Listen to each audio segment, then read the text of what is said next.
ITHY is a design collaborative based in New York, founded in 2017 by Neal Lucas Hitch, Martin Francis Hitch, Kristina Fisher, and Neal V. Hitch. The studio celebrates the co-sentience of everything in the environment, and because of it, they have a diverse range of projects in scope spanning across the globe, with focuses in experimental fabrication, urban design, and ecology. Today, we have Neal and Martin, the co-founders of ITHY, and we will be conversing about sculpting design sensibilities amid diverse environments. So excited to have you guys and excited for this conversation. Yeah, thank you for having Excellent. us. Yeah, thank you Thanks so for much. the It's great to be intro. here. The pleasure is ours. So will you first tell us about your background and about the firm? Yeah, so like you said, Martin, Christina, and I currently operate ITHY, and we practice what we like to call radical participatory design, or creating works of art and architecture that don't just engage with their communities and their sites, but they actually collaborate with them somehow, inviting in the environment and the local communities as participants in the design process.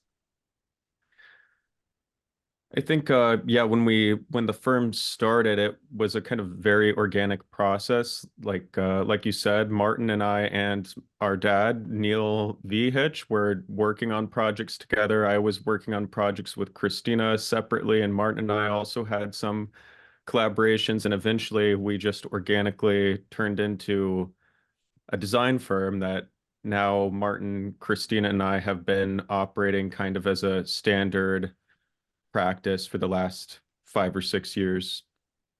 That's super cool. So what inspired the design approach initially?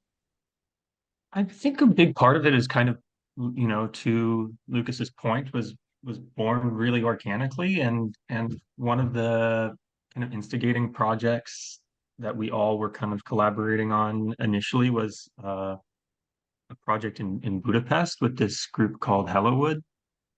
And this is kind of like the origin story in a way, to be honest. And we submitted this project proposal and were invited out to Budapest to work on this project as part of this big design build festival out there.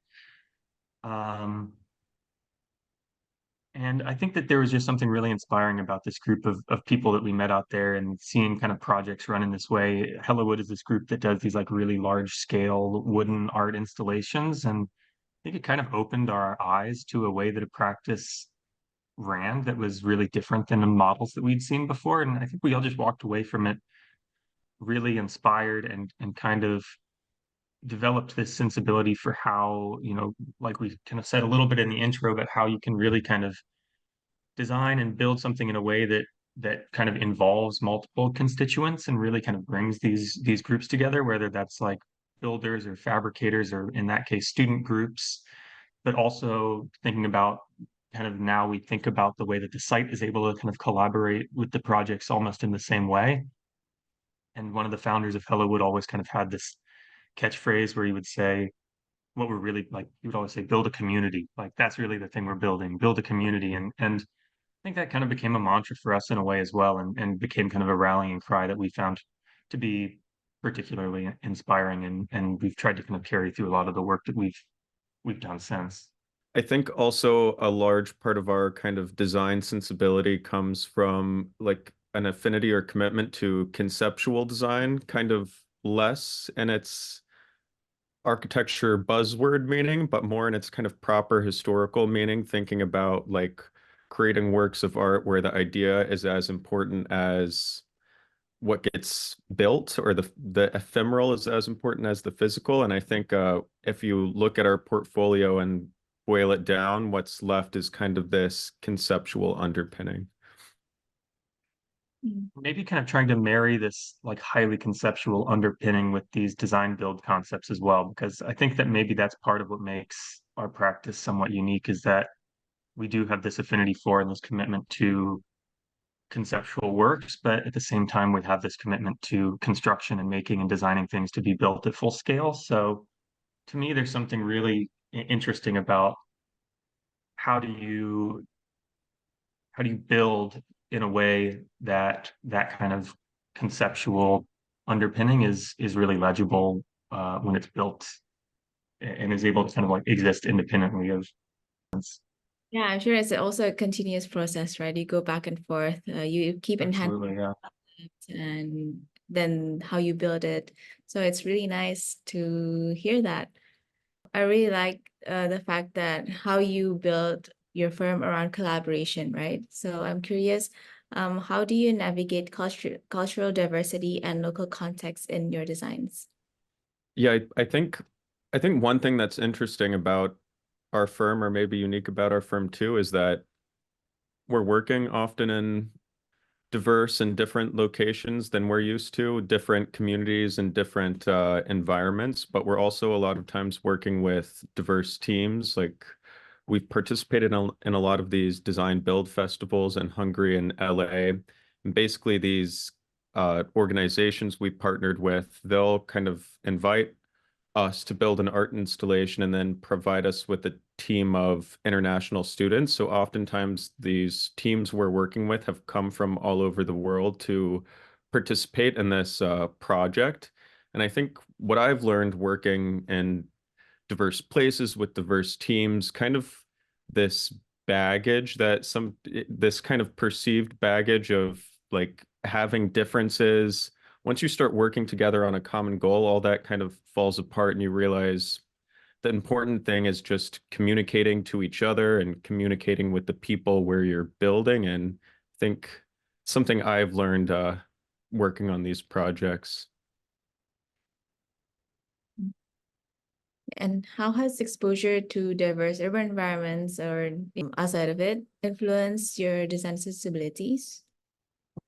Yeah, I think this is an interesting question, and you're right. We've had the opportunity to really work across a ton of different sites and in a ton of different locations. But I also just kind of on pondering this question, I think maybe another thing that's really unique is that yes, while we have worked in kind of a huge range of environments, pretty much without exception, we've had the opportunity to build on a site multiple times. And so we've actually had the opportunities to kind of visit and revisit work, to kind of visit and revisit communities and kind of continue that collaboration over a period of time, whether that's building in Budapest, which is an opportunity that uh, we've had on multiple occasions now. We've done several projects in upstate New York. We've done a lot of work in the California desert, and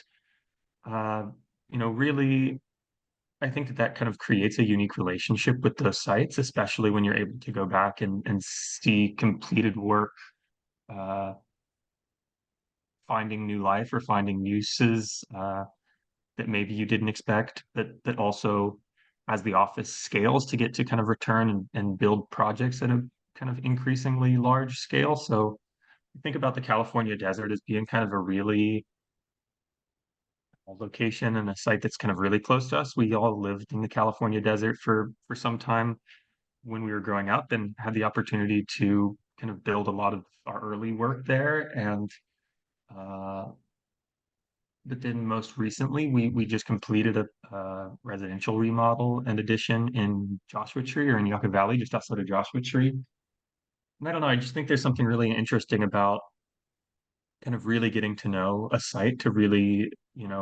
do work there that feels really personal, but then also almost grow with the site as the office has grown and get to kind of put some of these ideas that we've been working through at the scale of a piece of art or an installation and then thinking even as large as a residence and how those different projects and different built forms kind of sit differently within that context.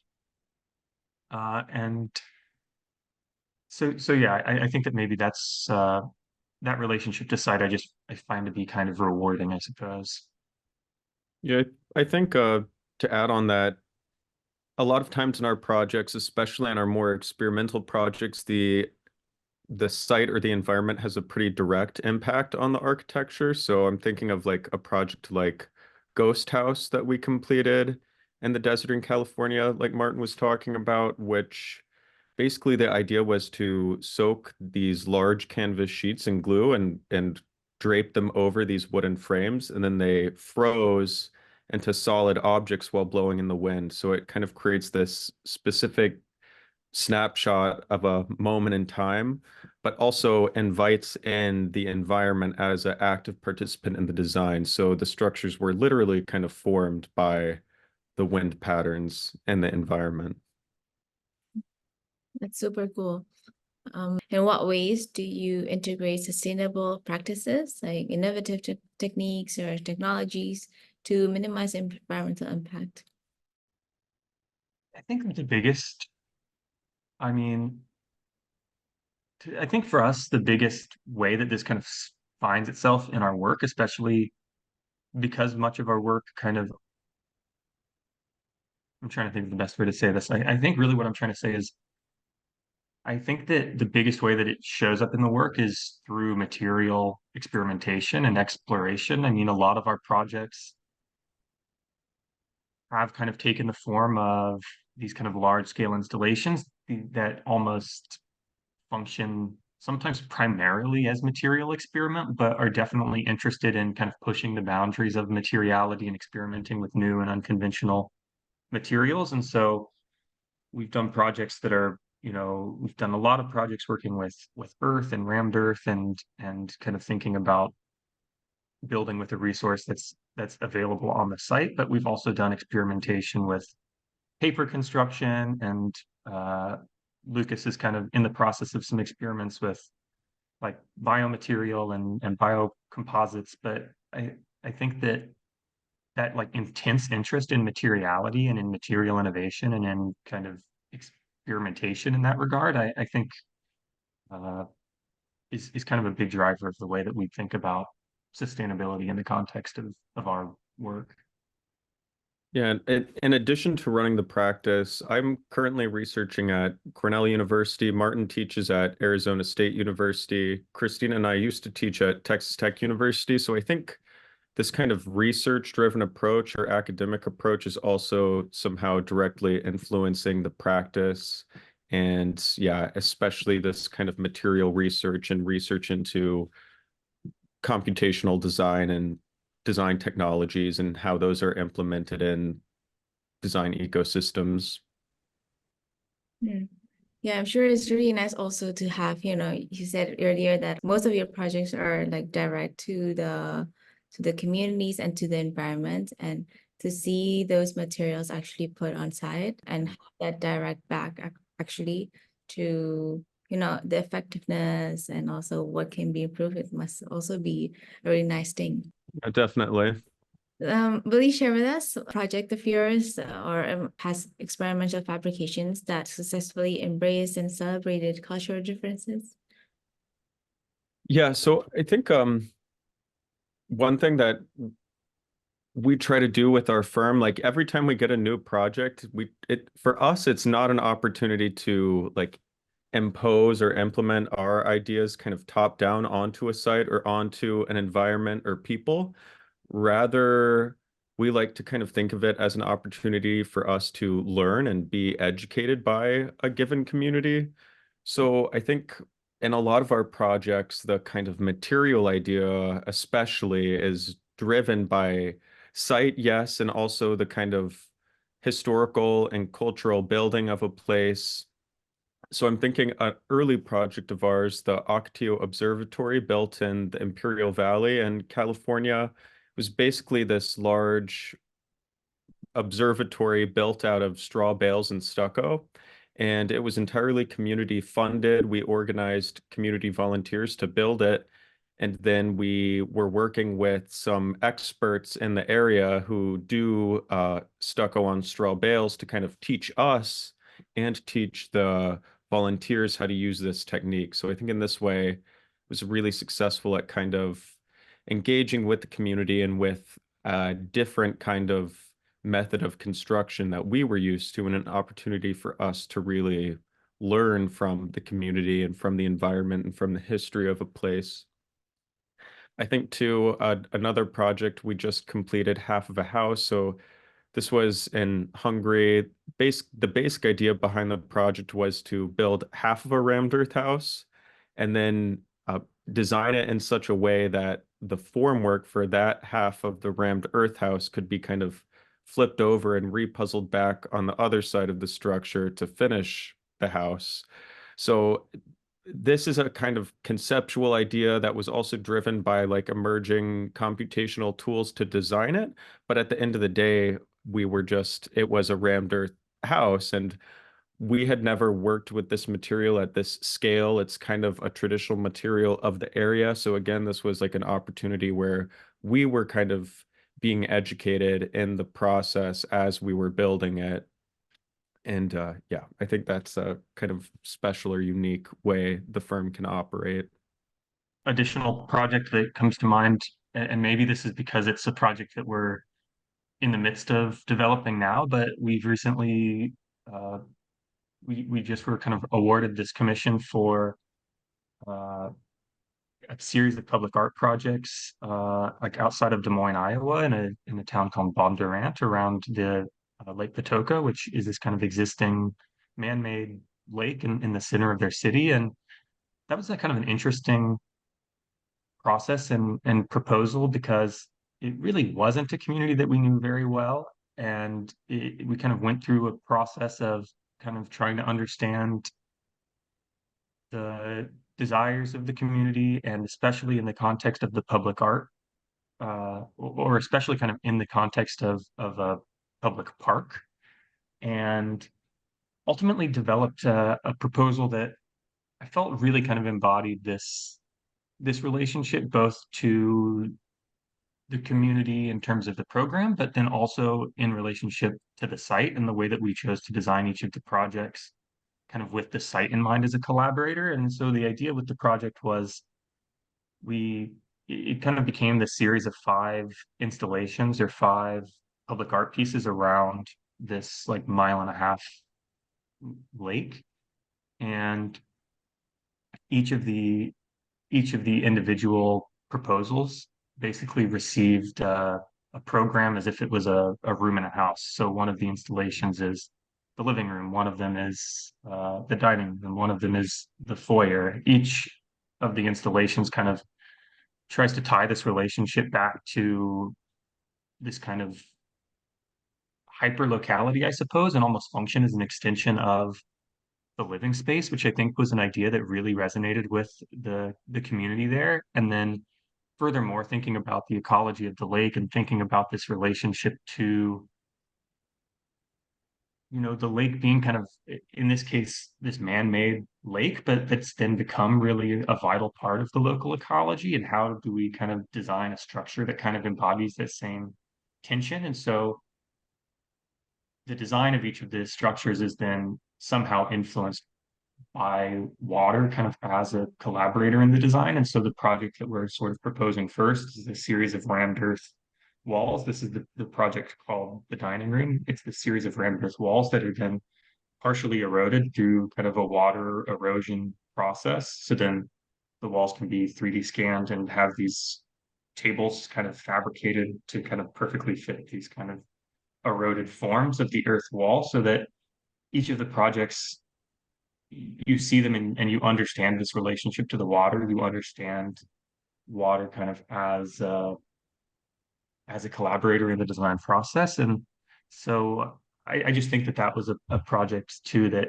that does an interesting job at kind of tying itself between these two constituents, the kind of the local community, but also the site, and finding itself kind of as this uh bridge between the two maybe, or at least kind of situates itself between those two constituents. Sounds really nice. Cannot wait for it to be completed. Yeah, us too. Lastly, how do you plan to balance culture preservation and innovation, especially in design, in the middle of this evolving challenges of our dynamic future?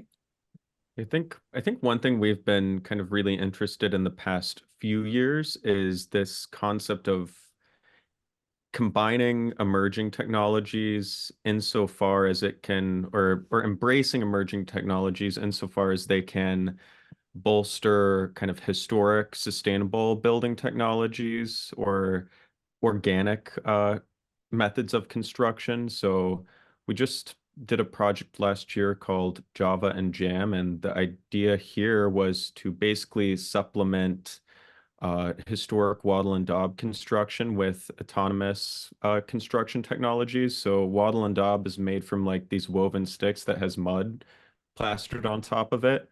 So in this project we were working on, we were using robotics and digital fabrication to automate this labor-intensive part of the process, or this tedious part of the process, which is weaving sticks together. Basically, we were able to fabricate these flat sheets that could then be these like a plywood sheets that could be deployed on site into these domes that then could be plastered using traditional techniques. So in this sense, it's kind of automating this tedious part of the process, but then preserving this culture of building, plastering that's really important to the communities it's done in and the people who do it. So I think moving forward, as like the world evolves and we start to see these new, maybe scary technologies exist in the world, it's really important to think about, not to be afraid of them necessarily, but to think about how we can better and more thoughtfully insert technology into a design ecosystem.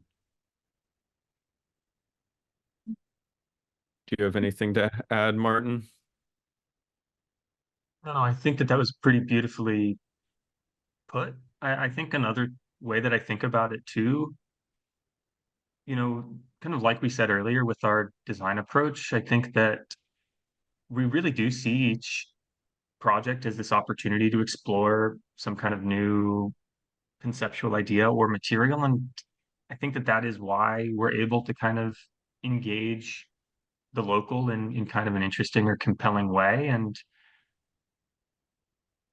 I think kind of inevitably to me that approach lends itself to addressing kind of evolving challenges and kind of addressing kind of future concerns. And especially since so much of our work is kind of ultimately about exploring materiality, and we have this kind of intense interest in kind of material exploration, that whether that's, like we said, like paper construction or earth construction or other kind of biomaterials, I think that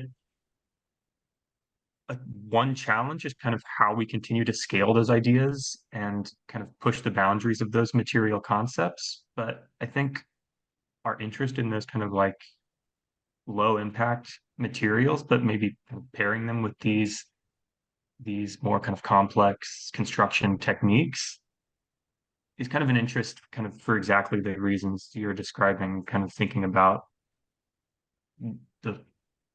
the footprint that we're leaving in kind of an evolving world, I suppose. Yeah, I don't want to be too like, I don't know, like hippie about it, but I think our firm name is IV. So basically the idea is like we want to foster more kind of meaningful, wholesome relationships between beings. So getting away from these kind of relationships, like it's not you and I, or nothing is an it or an other, but everything is I and thee. It's bestowed with this kind of equitable presence. So I think as long as we remember that, like maybe we'll be okay. And kind of the idea is like treating everyone as your neighbor, but also being radically inclusive about what it means to be a neighbor. Like maybe the plants are our neighbors, the trees outside your window, or the dirt on the ground. So I think, yeah, that's kind of, I think as long as we stick together, we're going to be all right. I love the mindset. And I'm sure with the mindset of keep wanting to learn with each project or with each community that you encounter, we will keep on adapting to new changes or whatever thing that will come in the future. Thank you so much for sharing today. We love everything your firm stands for, which is community and also communication, right? I think a big part of design is communicating, not only concepts, but also how you build and how you engage also the community around it. And also maybe to feedback to, not only before the design process and during the design process, but also after, right? So it's a really nice design approach that I really, really appreciate. So keep doing great work. Thank you. Yeah, thanks for having Yeah, us. beautiful. Yeah, thank you so much. Stay in touch.